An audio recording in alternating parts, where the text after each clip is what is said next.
In a surprise prisoner swap, former U.S. Marine Trevor Reed, who was detained in Russia since 2019, has been released. Russian pilot Konstantin Yaroshenko, who was serving a 20-year sentence in the United States for conspiracy to smuggle cocaine, was released in return. The swap, which U.S. officials have said was a result of months of hard and careful work, comes as U.S. Russia relations are at their worst in decades. Officials said the talks that led to Reed's release strictly focused on securing his freedom and was not the start of a broader diplomatic conversation. President Joe Biden did not comment on details of the release, but said, quote, "The negotiations that allowed us to bring Trevor home required difficult decisions that I do not take lightly."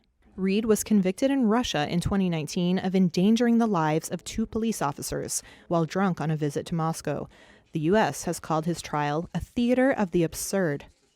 In 2020, his father Joey spoke to Reuters from Moscow. Dismissing charges in Russia, from my understanding, is very rare, but at least lower the charges. Over 2 years later, Reed on Wednesday was on his way to be reunited with his family in the United States, according to senior administration officials, who said the 30-year-old Texan was in good spirits.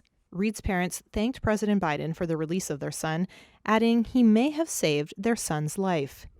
In a statement, they said their son would tell his own story as soon as he was ready, adding, quote, "We'd respectfully ask for some privacy while we address the myriad of health issues brought on by the squalid conditions he was subjected to in his Russian gulag." Biden and Secretary of State Antony Blinken said they were working to free another U.S. citizen held in Russia, Paul Whelan, also a former Marine.